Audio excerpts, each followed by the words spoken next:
ഭാരതപ്പുഴ എവിടെ വച്ചാണ് അറബിക്കടലിൽ ചേരുന്നത്? ആൻസർ പൊന്നാനി. മാർത്താണ്ഡവർമ്മ പാലം ഏത് നദിയുടെ കുറുകെയാണ്? ആൻസർ പെരിയാർ. കേരളത്തിലെ ഏതു നദി തീരത്താണ് സ്വർണ്ണ നിക്ഷേപം കണ്ടെത്തിയത്? ആൻസർ ചാലിയാർ. ഏതാണ് മലിനീകരണത്തിനെതിരെ കേരളത്തിൽ നടന്ന ആദ്യത്തെ പ്രക്ഷോഭം? ആൻസർ ചാലിയാർ പ്രക്ഷോഭം. എത്ര കിലോമീറ്ററാണ് പമ്പാ നദിയുടെ നീളം?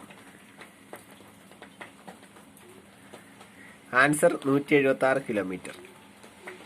ഏതു നദിയിലാണ് കുഞ്ഞാലിമരയ്ക്കാർ ജലോത്സവം നടക്കുന്നത്? ആൻസർ ചാലിയാർ. ഏറ്റവും കൂടുതൽ ജൈവ വൈവിധ്യമുള്ള കേരളത്തിലെ നദി?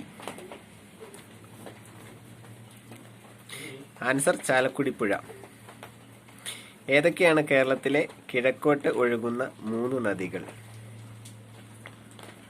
ആൻസർ ഭവാനി, പമ്പ, കബനി. തമിഴ്നാട്ടിൽ നിന്ന് ഉത്ഭവിച്ച് കേരളത്തിലേക്കൊഴുകി തിരികെ തമിഴ്നാട്ടിലേക്ക് തന്നെ ഒഴുകുന്ന ഏക പുഴ? ആൻസർ ഭവാനി പുഴ. ചാലിയാറിനെ മലിനമാക്കിയത് മൂലം അടച്ചു പൂട്ടപ്പെട്ട factory? Answer Mavoor Gwalior rayons. കേരളത്തിലെ ഏതു നദിയിലാണ് Aruvikkara dam? Answer Karamanayar.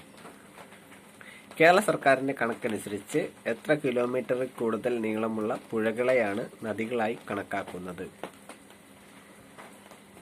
Answer 15 kilometre കൂടുതൽ. കേരളത്തിലെ ഏതു ജില്ലയിലാണ് ഏറ്റവും കൂടുതൽ നദികൾ ഒഴുകുന്നത്? ആൻസർ കാസർഗോഡ് 12. ഭവാനി പുഴ എവിടെ വച്ചാണ് തമിഴ്നാട്ടിലേക്ക് പ്രവേശിക്കുന്നത്? ആൻസർ കൽക്കണ്ടിയൂർ. ഏതാണ് തിരുവനന്തപുരം ജില്ലയിലെ ഏറ്റവും നീളം കൂടിയ നദി?